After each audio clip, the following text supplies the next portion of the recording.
Ahí empezó a grabar. Bueno,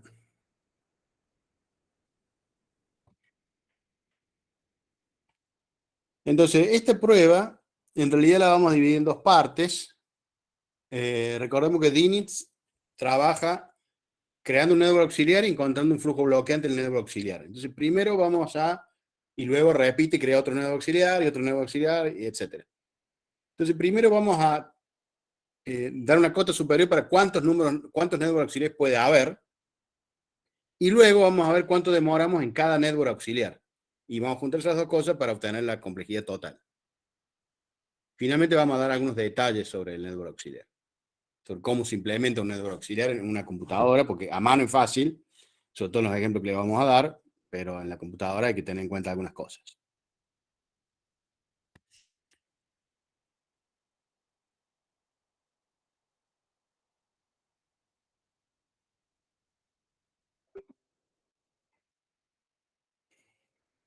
Entonces, como digo, esta complejidad de cuánto se demora en los networks auxiliares nos va a servir para otros algoritmos de tipo DINITS que trabajan de esta forma.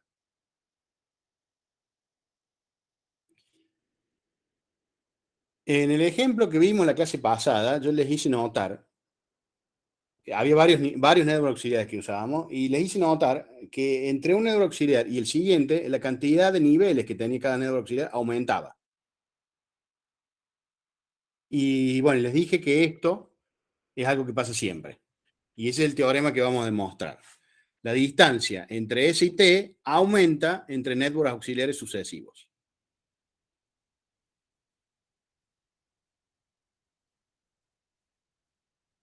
O sea, salvo en el último network, donde no llegamos a T, y en realidad ahí también podemos decir que aumenta, porque si no llegamos a T, estamos diciendo que la distancia entre S y T es infinita. Entonces, la cantidad de niveles de network auxiliar es menor que la cantidad de niveles de cualquier network auxiliar que lo siga en las construcciones. Menor a estricta. Entonces, para hacer esto, en vez de llamarle network auxiliar 1 y network auxiliar 2, bueno, le voy a llamar network auxiliar como NA y network auxiliar prima al siguiente. Después que acabe con el network auxiliar y vuelvo a reconstruirlo, el siguiente le voy a poner un prima. Ahora, recordemos que los networks auxiliares se construyen no solo a partir del network original, sino del network original y un flujo. O sea, el NA lo construí con un flujo y el NA prima lo construí con otro. Entonces, le voy a llamar F al flujo con el cual construyo NA y F' al flujo con el cual construyo NA'.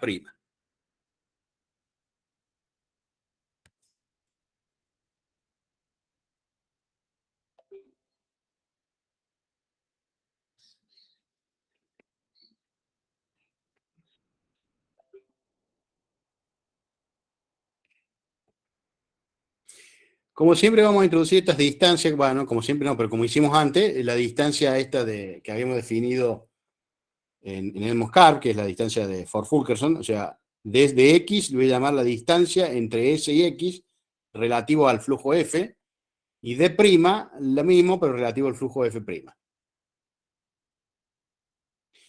Nosotros en la prueba de Moscar vimos que estas distancias nunca disminuyen, así que sabemos que D de T es menor o igual que D' de T. Entonces sabemos que D de X es menor o igual que D' de X para todo X, en particular para T. Lo que queremos ver en esta prueba es que ese menor o igual es un menor a estricto, o sea que no vale el igual.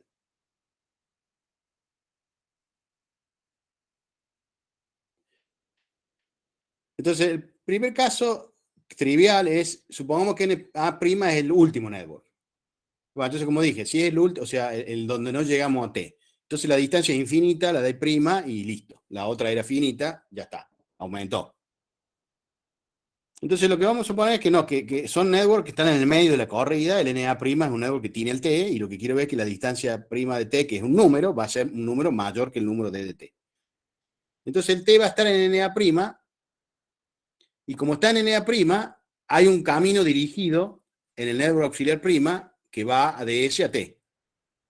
Tiene por lo menos un camino, que voy a denotar como X0, X1, XR-1, XR, el x0 va a ser S, el xr va a ser T, y R más 1, digamos, serían los niveles, empezando con el nivel 0 y terminando con el nivel R.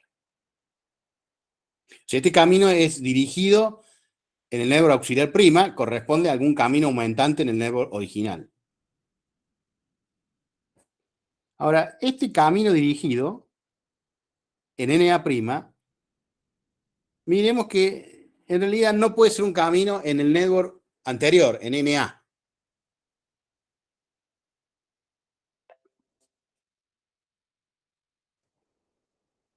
Supongamos que lo fuera. O sea que este fuera un camino que existe en el NA.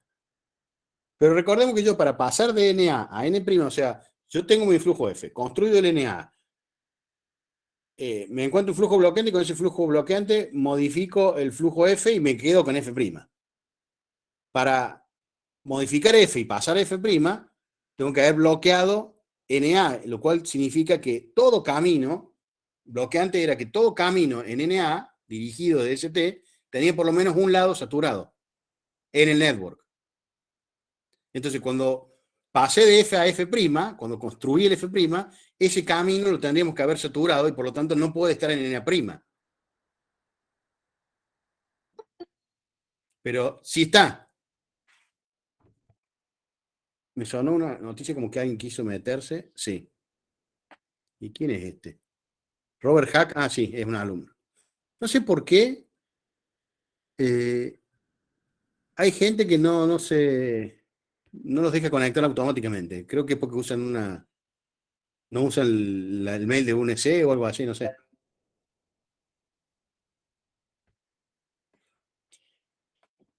Bueno, entonces, como estábamos diciendo, para pasar de F a F', tengo que haber saturado todos los caminos. Entonces, si tengo un camino en NA', ese camino no puede haber estado en NA.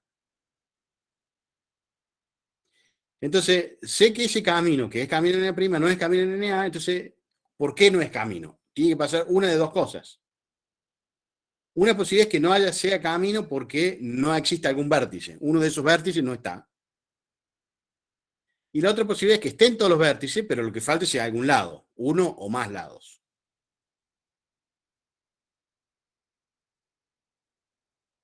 Entonces vamos a analizar esos dos casos por separado.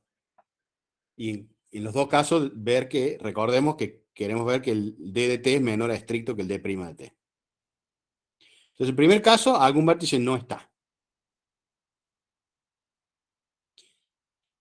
Ese vértice, supongo que lo llamo XY, está claro que no es T, porque T sí está en NA. O sea, T está en NA, está en NA', entonces están los dos, entonces no puede ser el XY. Ahora, cuando construimos el vértice auxiliar, recuerden que lo vamos construyendo tipo BFS, y los vértices que estén a distancia estrictamente mayor que T, no los incluimos. Los separamos cuando llegamos a T. Y más aún, habíamos dicho, en el último nivel, si habíamos puesto algún vértice junto con T, los borramos. El último nivel solo puede tener a T. Entonces, todos los vértices que estén a distancia mayor o igual que T no se incluyen, pero todos los que estén a distancia menor que T y que no sean T, sí se incluyen. Porque lo construimos con BFS. Entonces, cuando lo construimos con BFS, estamos recorriendo todos los vértices distancia por distancia, entonces los vamos a ver todos a los que estén a distancia menor que T. Todos esos van a estar. Como el XY no está, entonces concluimos que la distancia de XY tiene que ser mayor o igual que la distancia de T.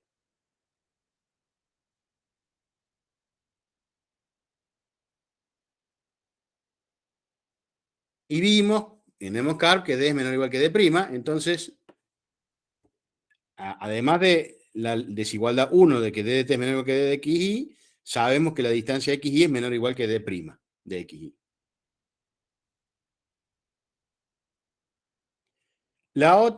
Bueno, eso por un lado. Además tenemos, vuelvo a N' y me fijo que eso es un camino en N'. Recordemos que en un network por niveles, los únicos lados que puede haber son entre un nivel y el siguiente. Entonces, si esto es un camino, quiere decir que hay un lado entre X0 y X1. El X0 es ese, está en el nivel 0, así que el X1 tiene que estar en el nivel 1, porque si no, no podría haber un lado. El X1, X2 es un lado. Como el X1 está en el nivel 1, entonces el X2 tiene que estar en el nivel 2, porque si no, no podría haber un lado entre X1 y X2. Y así sucesivamente. Entonces, lo que concluimos es que x0 está en el nivel 0, x1 está en el nivel 1, x2 en el nivel 2, etcétera. Todos están en el nivel de su índice. O sea, y el nivel es la distancia prima, así que el d' de xy es y, para todo y.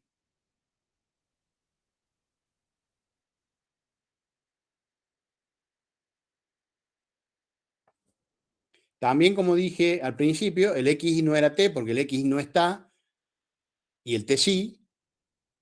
Y en este caminito x0, x1, xr menos 1, xr, el xr es el t. Entonces, que el xy no sea t significa que el y es uno de los del medio, es x1 o x2 o x3 o x10, lo que sea, pero no es el último. Entonces tenemos estas 4 desigualdades y ahora las ponemos todas juntas y listo.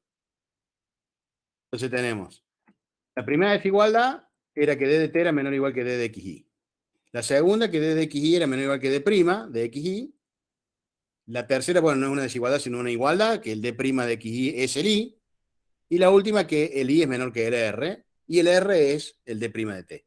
Entonces, poniéndolas todas juntas, vemos que d de t es menor a estricto que d' de t.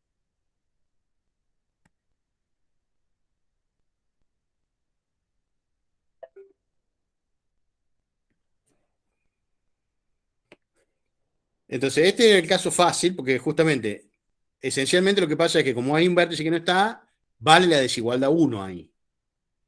Y con eso me sirve para completar toda la cadena. Pero en los otros, en donde sí está, no va a valer la desigualdad 1. La distancia de xy va a ser menor o igual que la distancia de t, y ya no puedo hacer nada. No puedo acotar el d, no lo puedo meter en esa cadena de esta forma, tengo que hacer una prueba más elaborada. Entonces vamos a esa segunda prueba, donde están todos los vértices, pero a algún lado falta. Puede faltar más de algún lado, entonces como siempre, si falta más de algún lado, tomo el primero que falta.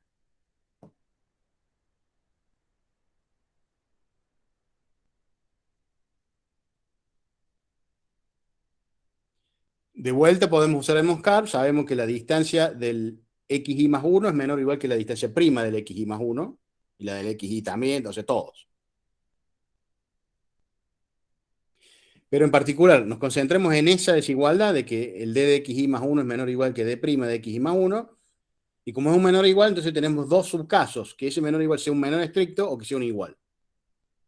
Entonces los analizamos por separado, y en el caso de menor estricto va a ser más o menos como en el caso anterior, gracias a que tenemos un menor estricto en medio de esto, vamos a poder construir una cadena de desigualdades similar a esta, solo que un poco más elaborada, aprovechando el menor. Entonces veamos ese subcaso primero, que el d de xy más 1 es menor que d' de xy más 1. Acá, para poder completar la prueba, introduzco las distancias b que habíamos visto en el Moscarp, o sea, b de x va a ser b sub f de xt y b' de x va a ser b sub f' de xt, o sea, esta es la distancia entre x y t. Sabemos también por el Moscarp que b es menor o igual que b', y como la d es la distancia de s a x y la b es la distancia de x a t, entonces la distancia de s a t es la d más la b, para cualquier x. O sea, d de t es igual a d de x más b de x, y de la misma forma, d' de t es igual a d' de x más b' de x. Entonces, recordemos, quiero probar que d de t es menor que d' de t, entonces agarro d de t y lo escribo como d de xy más 1 más b de xy más 1. Uso que b es menor o igual que b' por Edmonds-Karp, y ahora uso que estoy en el subcaso A, y en el subcaso A el d de xy más 1 es menor que el d' de xy más 1, esa es la desigualdad del subcaso, es menor, perdón, menor a estricto, entonces tengo ahí un menor a estricto. Eso es menor estricto que d' de xy más 1 más b' de xy más 1, y eso es d' de t, y listo, se acabó la prueba. Entonces la prueba más complicada que queda es cuando vale en este menor o igual, vale el igual. Y entonces no tengo ya la posibilidad de hacer esta cuantita de acá, porque lo único que voy a tener es el menor igual, no el menor estricto. Entonces veamos al subcaso B de que estas dos distancias son iguales. En particular, recordemos que habíamos dicho que como en el caminito X0, X1 hasta XR en NA', era un camino y era en un nuevo por niveles, las distancias primas eran el subíndice. La distancia prima de XY más 1 es Y más 1. Y como estoy suponiendo que la D de XY más 1 es la misma, también sé que es Y más 1. Pero Y es el primer Y para el cual no está en A, en NA. O sea, que ese lado falla. Lo cual significa que el pedacito de camino que está justo antes sí está en NA. Todos esos están. Quizá ese pedacito, el I es 1, y entonces lo único que es ese pedacito es el X0, pero lo que sea, ese pedazo inicial está. Y de vuelta, ahora uso que el NA también es un network por niveles, entonces sé que la distancia de XY es Y. O sea, en realidad sé que como todo ese pedacito está en NA, la distancia de X0 es 0, bueno, eso lo sé siempre, la distancia de X1 es 1, la distancia de X2 es 2, etcétera, hasta el XY, donde la distancia de XY es Y. Pero bueno, en particular me concentro en el último, en D de XY igual a Y. Entonces, en el network por niveles, primero en el NA, tengo que la distancia de XY es Y y la distancia de XY más 1 es Y más 1. O sea, XY está en el nivel Y y XY más 1 está en el nivel Y más 1. Y sin embargo, estoy en el caso en donde el lado este no existe. El XY está en el nivel Y, el XY más 1 está en el nivel Y más 1, pero el lado XY, XY más 1 no existe. Entonces, si no estuvieran en los niveles correctos, podrían existir por esa razón, pero ahora tengo que, está todo bien, o sea, los niveles son los correctos, eh, y sin embargo el lado no está. Entonces, de esa forma tenemos que llegar a alguna conclusión. Antes de seguir, porque después lo voy a usar, no solo que, o sea, yo ya sé que el lado XY, XY más 1 no está, esa es la hipótesis. Pero ¿qué pasa con el lado XY más 1, XY? Bueno, ese tampoco está, porque los niveles ahí no corresponden, porque el XY más 1 está en el nivel Y más 1 y el XY está en el nivel Y. Entonces no puedo tener un lado desde el XY más 1 al XY.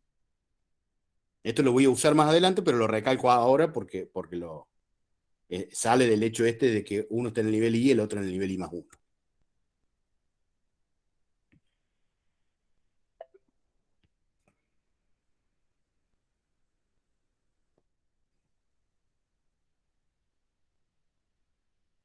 Entonces, como decía, estos dos vértices tienen una intención legal para que exista el lado XY, X más 1, pero como no existe en el network auxiliar NA, concluimos que pasa una de las siguientes dos cosas. Porque, no solo que, o sea, no existe en el lado NA, pero sí existe en el NA'. O sea que el hecho de que el XY más 1 sea un lado en el NA' significa que en el network original hay algún lado que conecta estos dos vértices, ya sea desde XY a XY más 1 o desde XY más 1 a XY. Pero como no está en NA, entonces concluimos. Una posibilidad es que XY, XY más 1 sea un lado en el network original, pero que cuando voy a construir NA está saturado y por eso no lo puedo poner. O bien, que en el network original el lado que existe es el XY más 1 XY, pero cuando voy a construir NA está vacío, entonces no puedo poner, si está vacío no le puedo devolver el flujo del XY al XY más 1, entonces no puedo poner el lado XY, XY más 1 en el network auxiliar. Pero de vuelta, XY, XY más 1 sí es un lado en NA, o sea que la condición que hacía que yo no lo pudiera poner en el NA desapareció para el NA', porque sí lo puedo poner en el NA'. Entonces la situación que tenemos es, una posibilidad es que el XY, XY más 1 sea un lado del network original, estaba saturado cuando íbamos a construir NA, pero luego de construir NA y lo bloqueé y todo y pasé al F', me quedó desaturado cuando voy a construir NA'.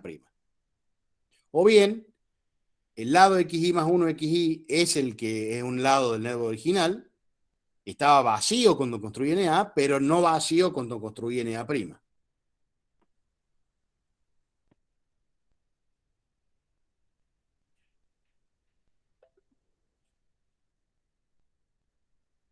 Bien, entonces analicemos un poquito estos dos por separados. ¿Cómo puede pasar uno? O sea, de que tenga un lado que va de XY a XY más 1, está saturado cuando construyo NA y no saturado cuando construyo NA'. Y lo único que puede pasar es cuando pase de F a F', lo desaturamos, con lo cual quiere decir que devolvimos flujo. Pero si devolvimos flujo, quiere decir que en algún momento lo usamos en el network original como lado backward, y la única forma de usarlo en DNIS como lado backward es que el lado XY más 1 XY sea un lado en NA. Pero dijimos que esto es imposible porque el nivel de XY más 1 es XY más 1 y el nivel de XY es Y.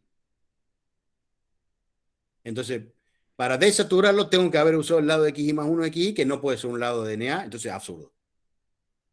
Y 2 es similar.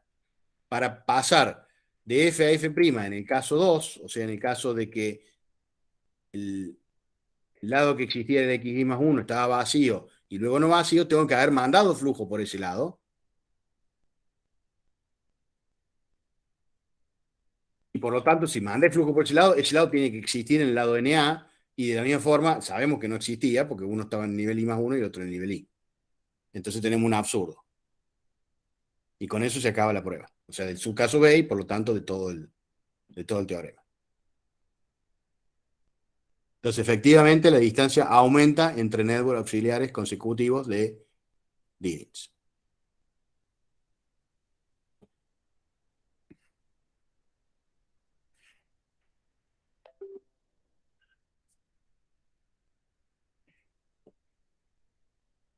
Y entonces tenemos nuestro corollario 1, que es lo que queríamos, que en cualquier corrida de un algoritmo tipo DINIC haya lo sumo n networks auxiliares. Y bueno, eso es simple, porque la distancia entre ST aumenta en por lo menos 1, y la distancia es un número natural. Entonces va entre 1 y n-1, ahí a lo sumo n networks auxiliares. Salvo, o sea, ahí puede ir entre 1 y n-1 y un salto final a infinito. Entonces ahí habría n networks auxiliares.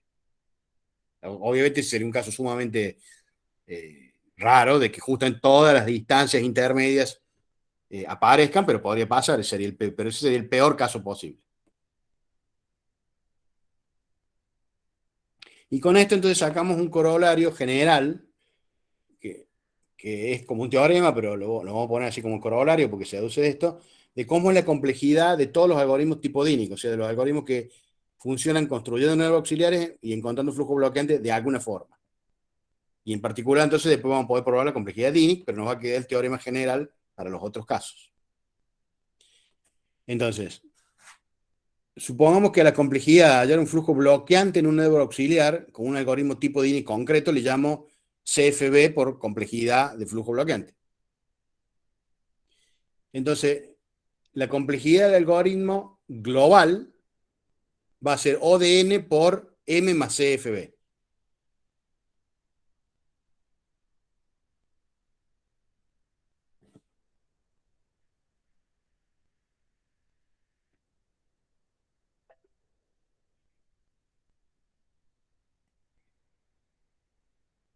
Y bueno, veamos la prueba. Es simple, la complejidad del algoritmo global va a ser, tengo que ir construyendo un nuevo auxiliar y encontrando un flujo bloqueante en cada uno. Entonces va a ser el número de flujo de nuevo auxiliar que tengo por la complejidad de crear cada network auxiliar más la complejidad de hallar un flujo bloqueante en ese network auxiliar. Y bueno, a cada una de esas cosas le puse nombre o le di una cota. El número de network auxiliares lo acabo de probar que está acotado por n. La complejidad de crear un network auxiliar es O de m porque se hace con BFS. Y la complejidad de hallar un flujo bloqueante es lo que llamé CFB. Y entonces ahí está todo. Es n por O de m más CFB, que es O de n por m más CFB.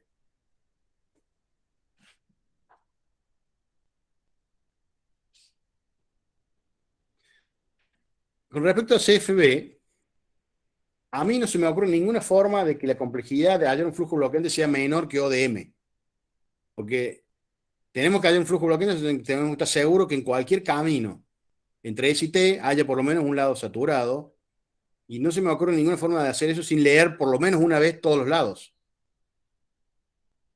Así que no se me ocurre que pueda ser menor que ODM, pero que no se me ocurre no significa que no sea más, qué sé yo. A algunos de ustedes por ahí mañana, o no mañana, pero no sé, en un año o dos, se les ocurre una forma, un nuevo algoritmo que tiene complejidad menor que ODM.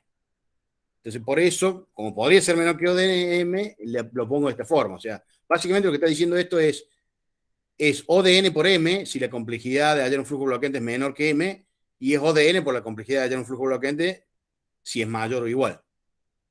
Entonces, yo no sé si puede haber menor o no, creo que no. Y entonces, como creo que no, lo más probable es que siempre sea ODN por CFB, y así va a ser con todos los algoritmos que vamos a ver. Siempre van a ser N veces la complejidad de hallar un flujo bloqueante. Lo que pasa, bueno, lo di de la otra forma, por las dudas, como digo, exista en algún momento algún algoritmo que tenga mejor complejidad.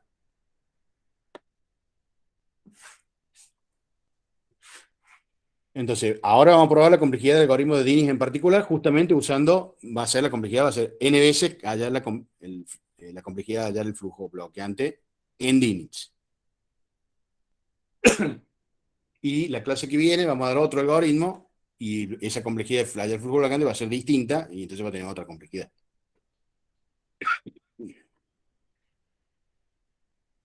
¿Todo bien? ¿Se escucha bien? Sí, sí. Bien, gracias.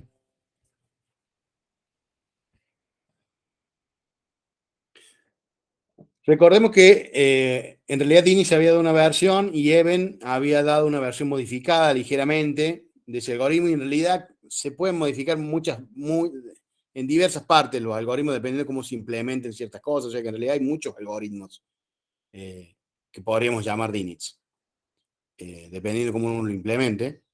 Pero tanto la versión original como la de Eben, la complejidad es la misma, es O de M por N cuadrado.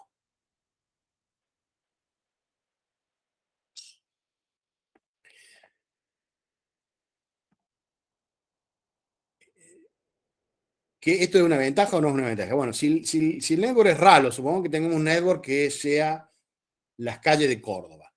Entonces, en las calles de Córdoba, donde voy a poner un vértice en cada esquina y los lados van a ser las calles, o las avenidas, o lo que sea. En general, en una esquina hay 4 calles que entran, o en algunas esquinas muy complicadas, puede ser 6, 7, 8, pero no más de eso. Entonces, en general, en ese caso, el N y el M difieren en una constante nomás. El M va más o menos 4 veces N, 5 veces N, 6 veces N, pero no es N cuadrado.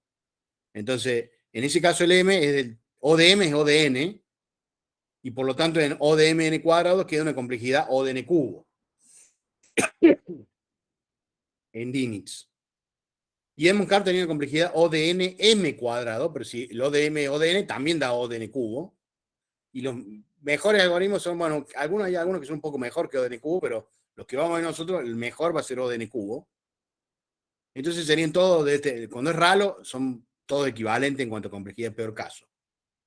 La diferencia está cuando el network es denso. O sea, cuando el M no es O de M igual a O de N, sino O de M es O de N cuadrado. Entonces, en ese caso, Edmond Carp da complejidad O de N a la quinta y Diniz da complejidad O de N a la cuarta, o sea que es N veces más rápido. Y entonces se nota en networks densos.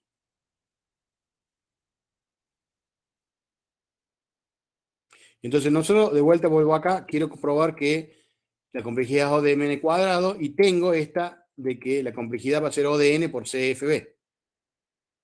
Entonces, lo único que tengo que hacer es probar, saquémosle un N a ese O de N cuadrado. Entonces, lo que quiero probar es que la complejidad de hallar un flujo bloqueante en un network auxiliar es O de M por N, en cualquiera de las dos versiones de Diniz que dimos. Y, bueno, la cuenta es esa que decíamos. Bueno, como son dos versiones muy parecidas, pero ligeramente distintas, voy a dar las dos. Y de paso vemos la diferencia entre las dos.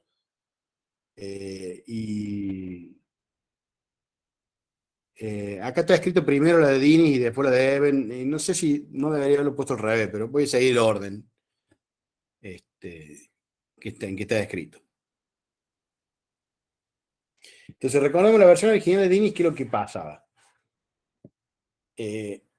Cada camino entre S y T lo hacíamos usando DFS. Pero el network auxiliar tenía la propiedad extra que, además de ser por niveles, Diniz garantizaba que toda búsqueda de DFS nunca iba a tener que hacer backtracking. O sea, cada vez que yo llegaba a un vértice, ese vértice tenía vértice de salida, tenía el lado de salida. Esta propiedad permite que el DFS no tenga la complejidad del DFS normal, sino mucho menos, pero tiene un costo extra, que es que entre camino y camino tengo que mantener esa propiedad. O sea, necesito que esto sea un invariante, porque si no, Dini original no corre. Entonces tengo que agregarle el costo de mantener esa propiedad entre camino y camino. Dinitz, a esa operación de luego de hacer un camino, asegurarme de que mantengo la propiedad de que todo camino DFS va a poder hacerse de una, le llama, bueno, no sé cómo le llaman en ruso, porque, pero le llama el equivalente de podar, porque es como podar ramas del árbol que no llegan a ningún lado. Entonces lo que tenemos que hacer es calcular la complejidad de encontrar todos los caminos y además la complejidad de hacer todos los podars.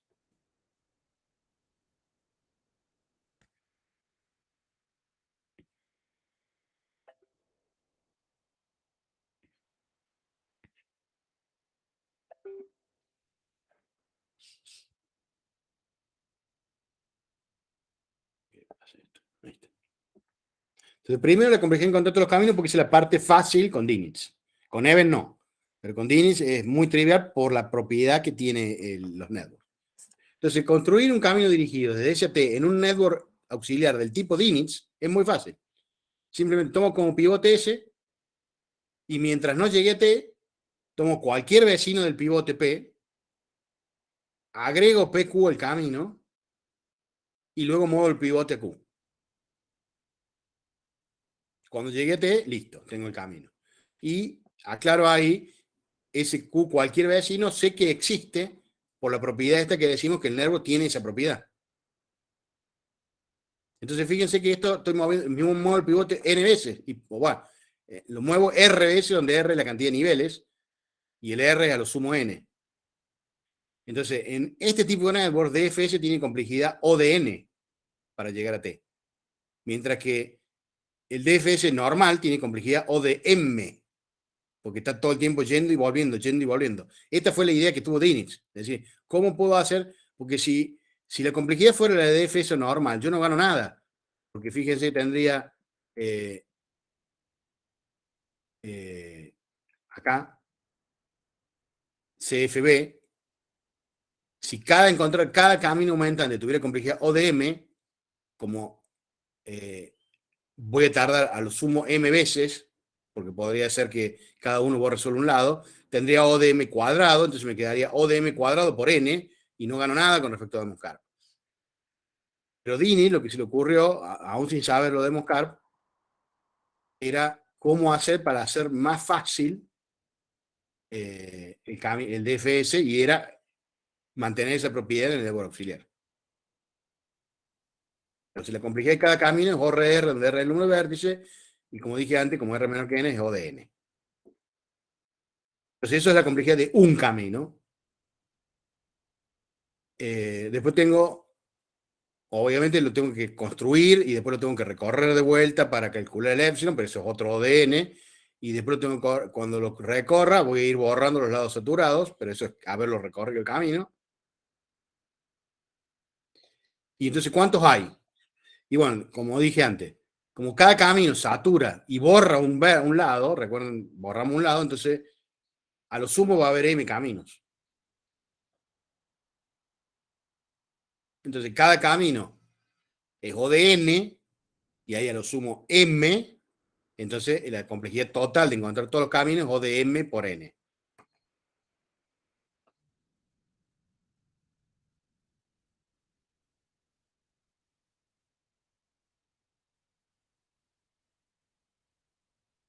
Bien. Entonces ahora, eso era el complejidad encontrar todos los caminos, pero teníamos, como dije, la otra parte, que es podar. O sea, el precio a pagar para que el DFS sea ODN y no ODM es que tenemos que hacer esta operación de podar entre camino y camino.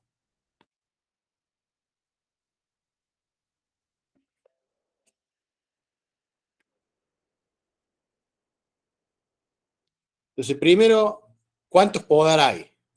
Y bueno, cada podar viene después de un camino.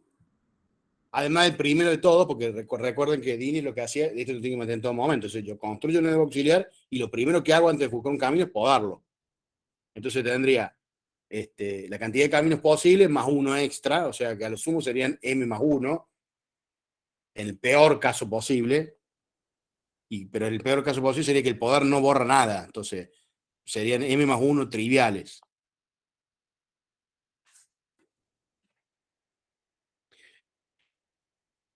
Entonces, una estrategia sería decir, bueno, a ver, sé que hay lo sumo m más 1 de estos podar. Calculo la complejidad posible de cada uno de esos podar y la complejidad total es O de m por la complejidad de cada podar. El problema con hacer este análisis es que la complejidad del peor caso de podar es O de m también. Porque en el peor caso posible tengo que borrar un montón de lados, tengo que borrar todos los lados.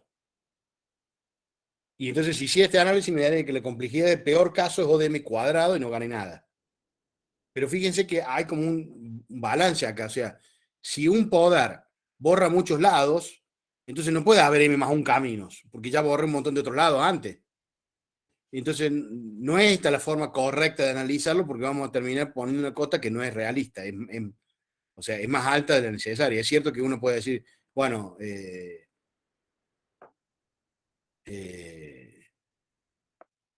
mi salario es menos de 4.000 millones de dólares. Es cierto eso, pero no le da ninguna información de cuánto es mi salario real, salvo que yo sea justo Bill Gates. Pero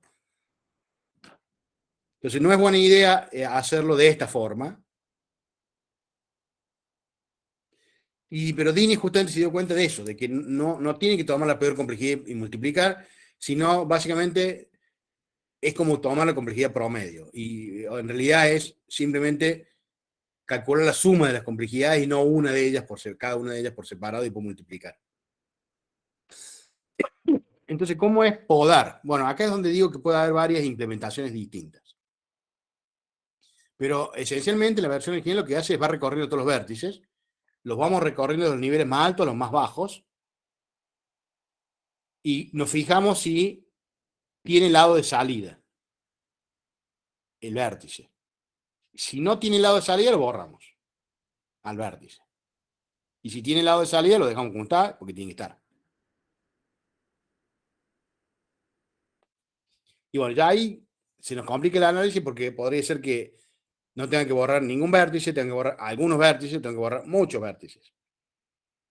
Y bueno, entonces, que en cada camino aumentante tengo que ver cuántos vértices borro, ¿no? Sería un despelote.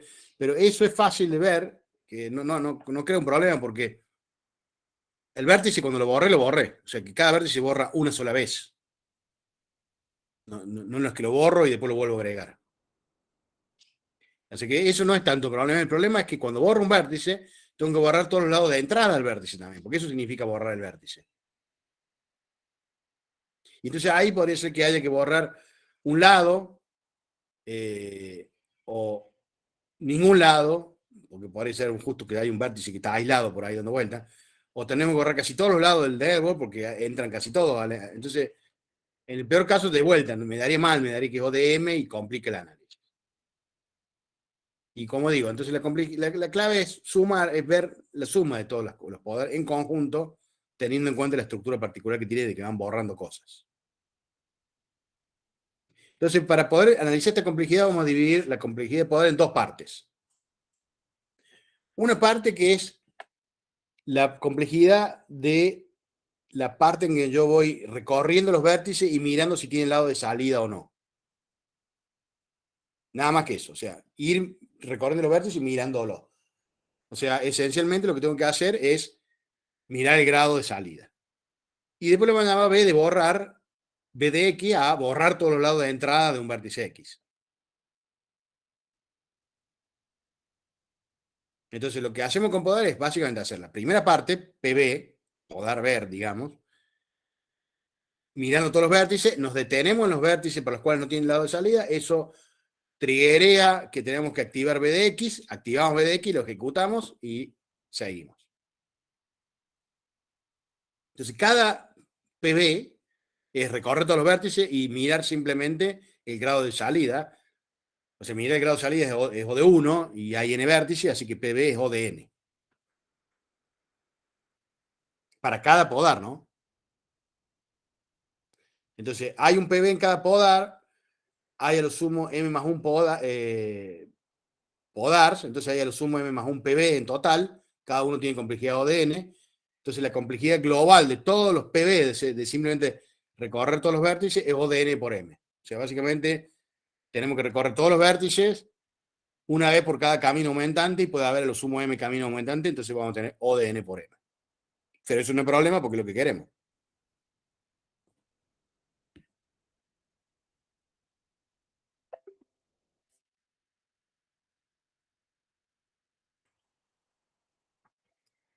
Entonces, ahora es B de X donde tenemos que mirarlo con lupa. O sea, fíjese que acá hice lo mismo de siempre. O sea, calculé la complejidad de cada uno y multipliqué.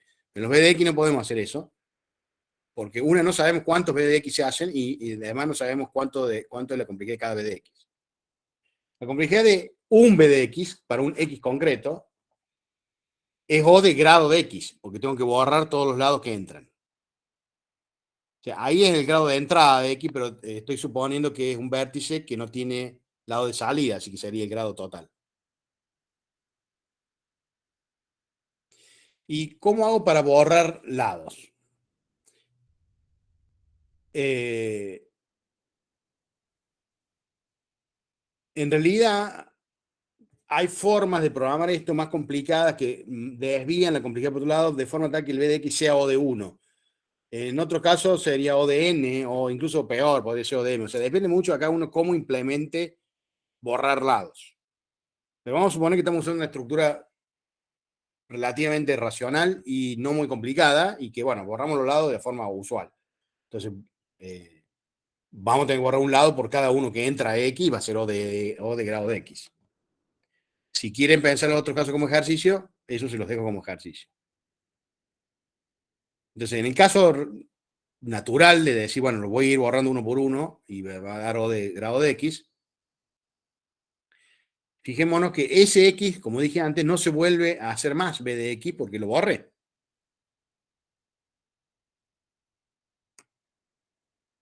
Entonces, no sé cuántos B de X en total va a haber, qué sé yo, pero en un PBE concreto, pero cuando mire todos los PBE sobre todos los poderes, lo que vamos a haber hecho es, a lo sumo, en el peor de los casos posibles, un B de X por cada X. Por lo más probable es que hagamos mucho menos, pero a lo sumo habremos hecho uno por cada X. Entonces, la complejidad de cada B de X es O de X. Y sumando sobre todos los X posibles, que es lo peor que me podría pasar, la complejidad sería O de suma de los grados, y recordemos que el lema del apretón de mano es que la suma de los grados es 2 veces los lados, así que eso es O de M.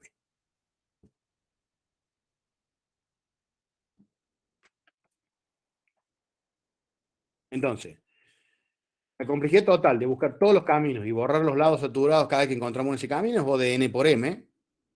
La de los PDB también es O de N por M.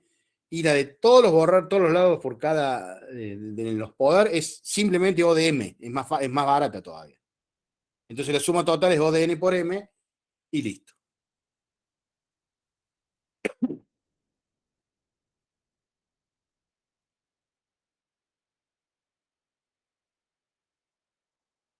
Entonces, esta forma de Diniz es fácil de analizar. Me tuve que explicar un poco, pero es bastante fácil. Solo hay que tener en cuenta la parte de podar, pero que es muy fácil. La versión de Even, recuerden, como siempre me equivoco, en algún lado pongo Ever en vez de Even, pero bueno. No tiene los podar, así que toda esa parte de análisis no va, pero tiene la complicación de que ahora el DFS no es más ODN, porque ahora sí, como yo no tengo la propiedad de que cada vez que lo recorro, cada vez que llegue un vértice voy a poder salir, puedo tener backtracking, o sea, puede ser que tenga muchas idas y vueltas. Y entonces ahí tengo que analizarlo distinto. Y de hecho, la complejidad de encontrar un camino aumentante puede ser ODM. Lo que pasa es que de vuelta, parecido a lo que hacíamos antes, no se puede analizar diciendo vamos a encontrar la complejidad de un camino aumentante y después multiplicarlo por el total, sino que vamos a ver la complejidad global, sumando sobre todos. En realidad lo vamos a partir, pero lo vamos a partir en pedacitos más chiquitos para poder analizarlo.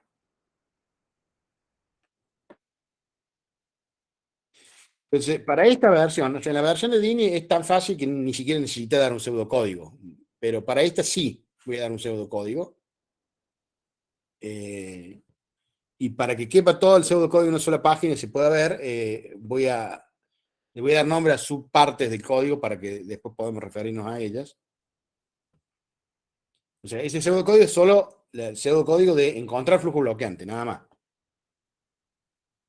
Entonces, como es en el network auxiliar, cuando ponga gamma más, no es el gamma más del network original, sino el gamma más del network auxiliar. Y cuando digo borrar lado, obviamente me refiero al network auxiliar y no al network original. En el network original no borramos lados.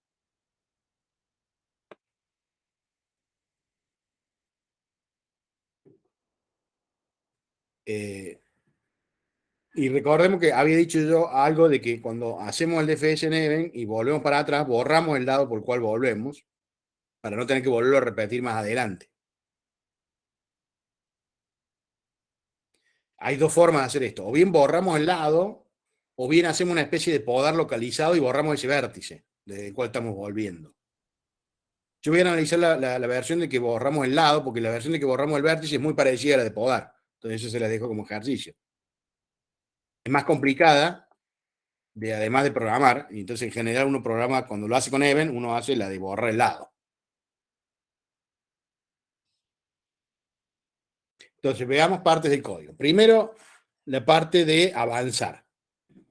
Entonces, si estoy parado en un vértice X, elijo algún vecino, agrego el lado X y al camino y cambio el pivote del X al Y. Este avanzar es lo que siempre se podía hacer en el DNIS original y ahora no.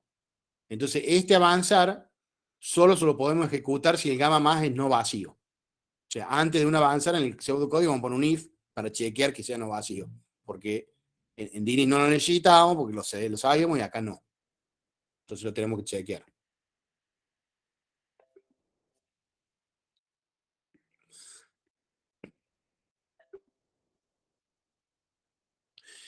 Retroceder, que esto es lo que no existía en Linux, es cuando no puedo avanzar, voy a volver para atrás. Entonces, si estoy parado en X,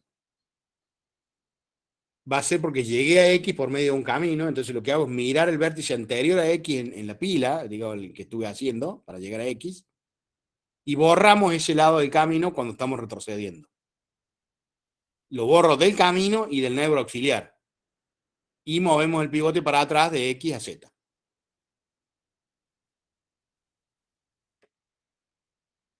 Retroceder, en principio, siempre se puede hacer, salvo que estemos en S. O sea, si estamos en S, no podemos retroceder porque no hay nadie antes de S. Entonces, también ahí tenemos que chequear esa versión. Como dije, solo voy a iniciar esta versión, que es la versión que cuando retrocedo por X hacia Z, borro el lado ZX. Hay otra versión que cuando retrocedo de X hacia Z, borro el X.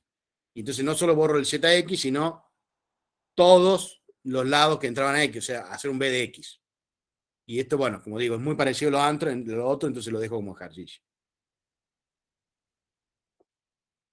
Y finalmente, otra subparte de DINIC, Even, es la parte de incremental, que es una vez construido el camino, hacemos lo de siempre, calculamos cuánto podemos mandar, mandamos eso y borramos cualquier lado que haya sido saturado. Entonces, con esas tres partes, avanzar, retroceder, incrementar, el pseudocódigo sería de esta forma. Empiezo con un flujo bloqueante G igual a 0, le llamo G y no F para no confundirlo con el flujo maximal. Y bueno, acá tengo que complicar un poquito el código porque este código de Even es de principios de los 70. Y en principio de los 70, ¿qué es lo que hacía la gente? Usaba muchos GoTos. Entonces el código original de Even en realidad es muy elegante y muy fácil de recordar, pero usa GoTos.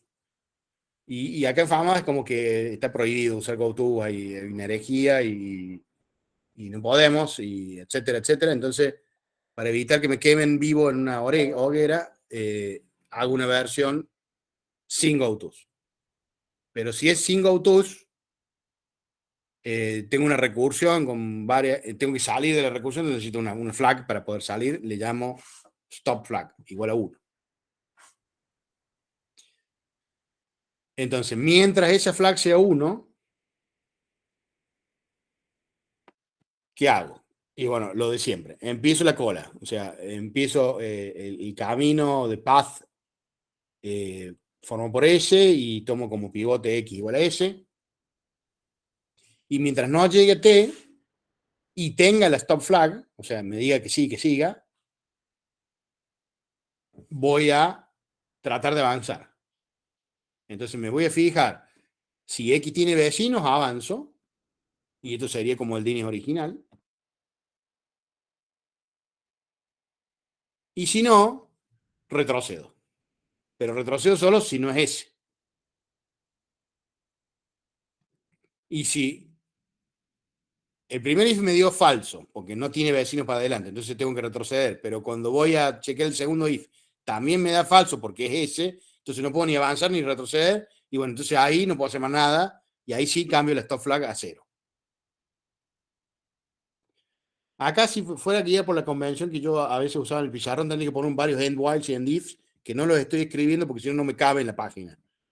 Entonces, en lugar de eso, estoy poniendo estas barraditas verticales para indicar dónde se acaba cada uno, intentándolo al estilo de Python. Entonces, ese es el while interno, avanzamos mientras podemos, si no retrocedemos, cuando no podemos hacer ninguna de las dos cosas, paramos. Entonces, cuando salimos de ese while, podemos haber salido por dos razones. Una porque llegamos a T y la otra porque la stop flag se transformó en 0. Entonces, lo que hago es verificar. Si estoy en T, quiere decir que llegué a T y salí por eso. Entonces, llegué todo desde el S hasta el, D, hasta el T y puedo incrementar, y entonces incremento. Y ahí se me acaba, ahí tendría que haber un while que de vuelta no pongo porque si no, no me cabe. Y entonces vuelvo a retornar y vuelvo a crear una cola, etcétera, hasta que en algún momento salgo porque la stop flag es 0. Y entonces ahí sí ese es mi flujo bloqueante. Porque no me puedo mover de ese, no puedo ni avanzar ni retroceder.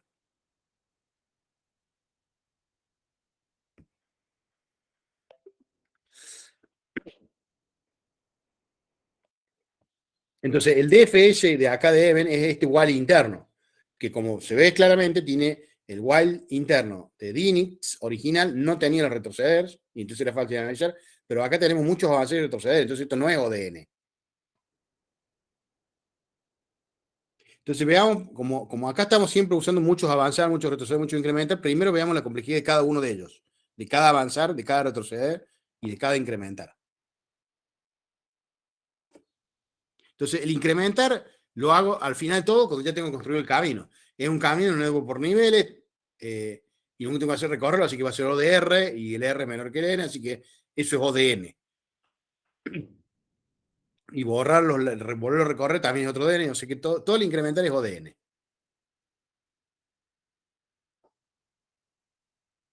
La complejidad de avanzar, y bueno, vamos a avanzar, era solo lo hacemos y los vecinos son no vacíos, o sea que esa parte afuera del avanzar. Y para hacerlo elegimos algún vecino, agregamos el lado y cambiamos, o sea que todo eso es O de 1.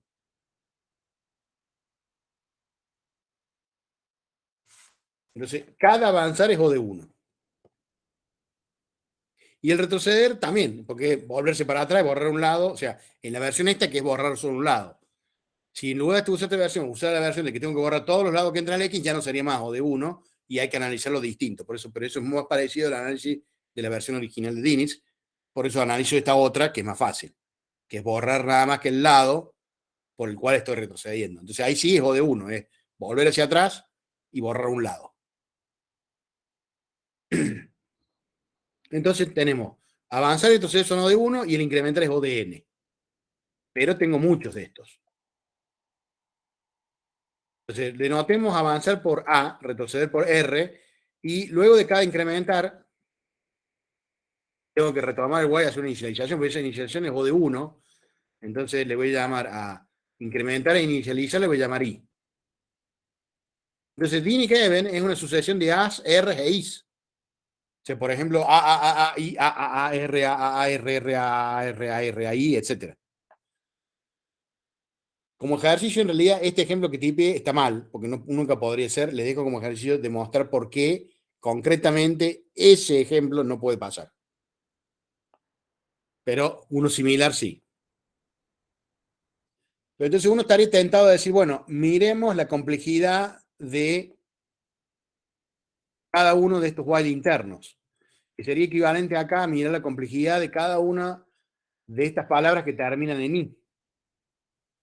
Pero lo que sí puede pasar, que eso sí parte del ejemplo, sí está bien, es que tenga una que sea a, I, y la otra que tenga un montón de A's y R's, yendo y viniendo, yendo y viniendo. Entonces, la complejidad de cada uno, si yo la analizo por la complejidad del peor caso posible, me da muy grande.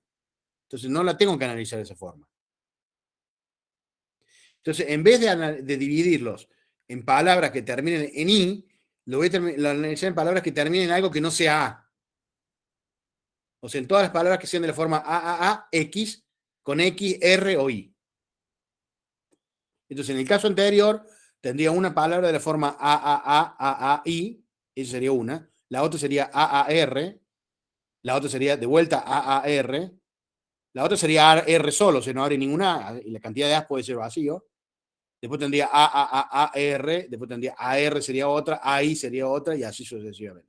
Entonces, en vez de analizar las complejidades de, de todo este while interno, lo que hago es analizar la complejidad de cuándo yo dejo de avanzar y hago un retroceder o hago un incrementar.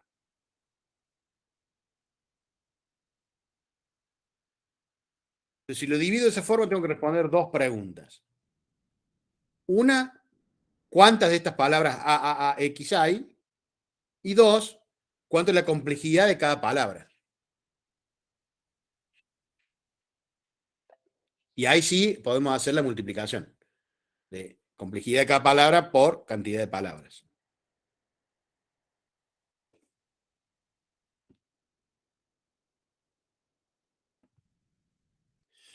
Entonces, primero veamos cuántas palabras hay. Como hemos dicho, termina en un R o un I. Y R, que es un retroceder, borra el lado por el cual retrocede. Y el I, que es un incrementar, manda el flujo por ese camino y cuando lo manda se satura al menos un lado y ese lado se borra. Si hay más de un lado, borra los demás lados, pero por lo menos un lado va a borrar. Entonces, tanto R como I borran por lo menos un lado. O sea, R borra exactamente un lado e I borra por lo menos un lado. Entonces, tenemos que ambos borran por lo menos un lado. Entonces, el total de R's o I's, o sea, la suma de los dos, va a ser M. Cada R borra un lado, cada I borra al menos un lado, la suma total de R e Is al menos un lado, entonces la suma de palabras a X va a ser M. Eso es cuántos son. Entonces ahora veamos cuánto cuesta cada palabra. Y entonces ahí tenemos que ver la complejidad. Cada R y cada A son O de 1. Y el I es incrementar, porque era el O de N de incrementar en sí, más el O de 1 de inicializar. Entonces una palabra A de X, supongamos que tiene K A's. Entonces, en el caso de que el X sea un R, todas estas letras tienen complejidad O de 1. Entonces, la complejidad total va a ser O de K más 1, que es O de K. Y en el caso de que el X sea un I, entonces la complejidad va a ser O de K por las A más N por el I. Entonces, la complejidad de una palabra X es O de K en un caso y O de K más N en el otro. Tenemos que acotar el K, o sea, cuánto vale K. Bueno, pero K, digo A, corresponde al avanzar.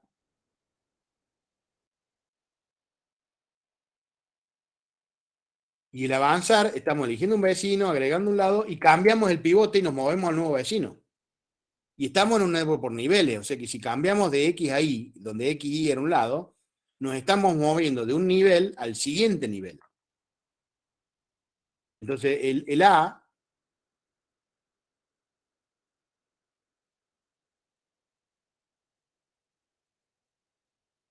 mueve el extremo del camino donde estamos parados un nivel para adelante, y como hay una cierta cantidad fija de niveles, no nos podemos mover para siempre. O sea, si hay R niveles, el K va a ser menor o igual que R, y eso es N, también está acotado por N. Entonces la cantidad de R, digo de Ks, el K, una cota para K es N. Entonces la complejidad de una palabra de forma AX en el primer caso, que habíamos dicho que era O de K, es O de N. Y en el segundo caso, que era O de K más N, también es O de N, porque es O de N más N. Entonces, en cualquiera de los dos casos, la complejidad de AX es O de N.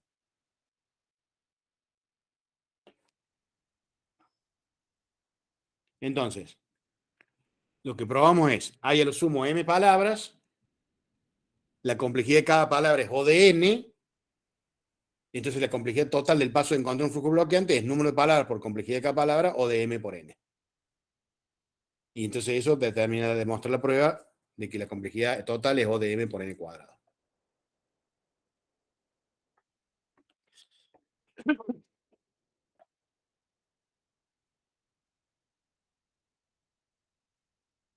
Bueno.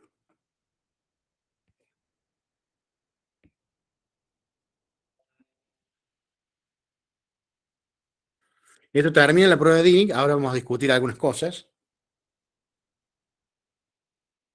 que es cómo se representan los nodos auxiliares. La idea original de Dirac, y recuerden que esta era la época donde las computadoras eran muy chiquititas, pero era construir el nodo auxiliar, y cuando lo hagan ustedes a mano, obviamente van a hacer eso, porque además ahí tomamos ventaja de nuestro procesamiento natural de mirar algo y encontrar cosas rápidamente visualmente.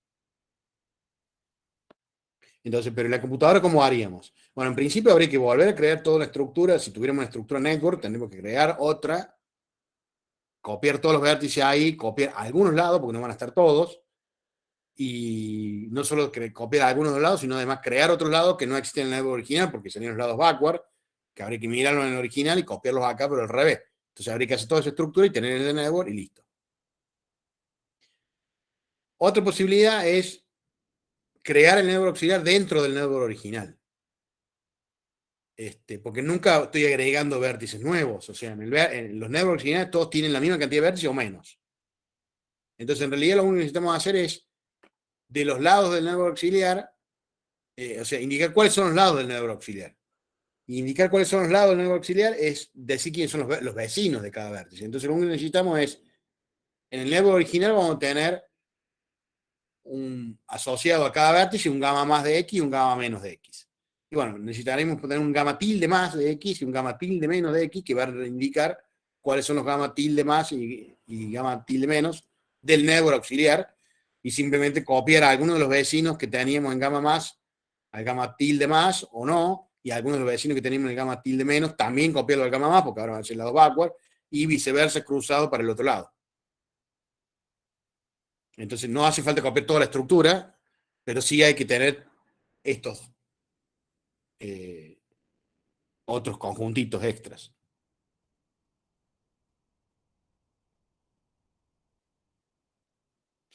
Y hay una alternativa incluso más simple, en principio más simple, pero tiene sus bemoles, ¿no? O sea, si uno usa esta estrategia que voy a decir ahora, algunos de los análisis que hice antes hay que cambiarlo porque no es exactamente así. En particular, ya encontrar el avanzar no es más de uno. O sea que hay que cambiar un poco la prueba ahí para tomar en cuenta esto. Pero es una alternativa muy usada porque no requiere construir nada. ¿Qué es lo que uno hace? En lugar de construir vecinos, simplemente calculo los números de nivel del network auxiliar. Se corro BFS, pero no agrego lados, ni vértices, ni vecinos, ni nada. Simplemente lo corro para encontrar las distancias, y eso sí lo tengo calculado. Entonces tengo, dado un flujo, construyo los niveles. Cuando corro el algoritmo, entonces corro for Fulkerson, lo corro con DFS, no con BFS, lo corro sobre el network original, le agrego esto de que voy mirando, o sea, es for Fulkerson, así que miro hacia adelante, si el vecino hacia adelante, si el flujo es menor que la capacidad, o vecino hacia atrás si el flujo es mayor que cero. Pero cuando miro vecinos, solo miro vecinos que tengan un nivel uno más alto que el nivel desde el cual estoy mirando. O sea, además de chequear que F sea menor que C, tengo que mirar, o sea, supongo que estoy parado en X y me fijo en Y, además de chequear que F de XY sea menor que C de XY, tengo que fijarme que el nivel de Y sea igual al nivel de X más 1. O, si estoy mirando hacia atrás, además de chequear, estoy parado en X, busco un Z, que está en gamma menos. Además de chequear que F de ZX sea mayor que 0, tengo que fijarme que el nivel de Z sea 1 más que el nivel de X. Pero es un check extra nomás. Así que no hay problema. Lo único que sí hay que tener cuidado, en realidad, no solo en esta, sino en cualquier implementación, es cómo lo hacemos. Porque si cada vez que lo vamos a recorrer empiezo desde 0 a buscar los vértices, entonces no va a ser O de 1. O sea, voy a tener que tener un puntero que se vaya corriendo a medida que ya los vértices que ya los miré y no están más. Pero entonces encontrar el siguiente vértice, pues no ser O de 1.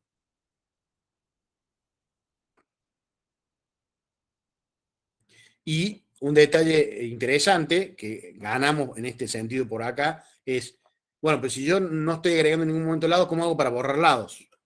Porque no están, o sea, no los cargué nunca, lo único que hice fue cargar los números de niveles. Entonces, en esta implementación uno no borra los lados, borra los vértices, pero los borra en O de 1. Porque en vez de borrar los lados, lo que hago, como lo que quiero borrarlo es que cuando quiera recorrer el DFS, el vértice no lo tengo en cuenta, le cambio el nivel. Cuando tengo que borrar un lado, digo, bueno, mi nivel ahora va a ser un número muy grande. Por ejemplo, n más 2. N más 2 es más grande que cualquier nivel. Entonces, listo, le cambié el nivel a un número imposible de que sea un nivel. Entonces, cuando el for fulcrum se lo vaya a ver, ve que es n más 2, lo ignora.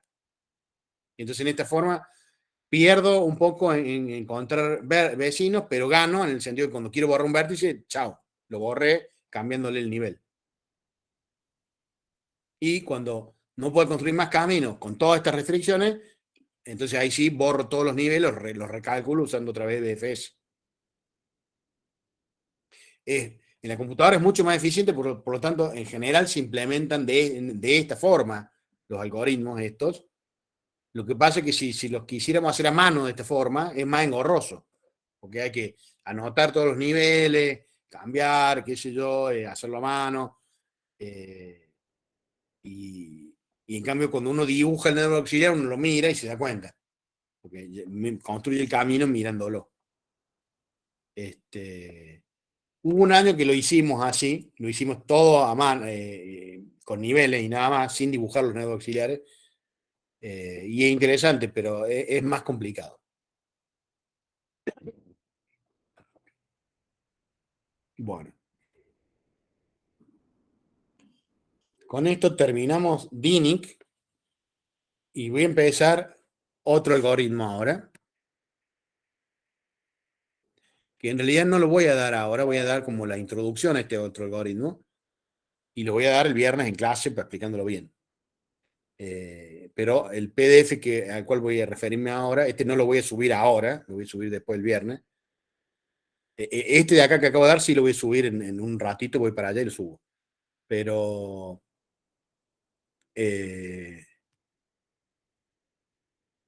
este que voy a dar ahora no, porque en realidad solo voy a dar la introducción. A ver, quiero cambiar. Profe, Sí.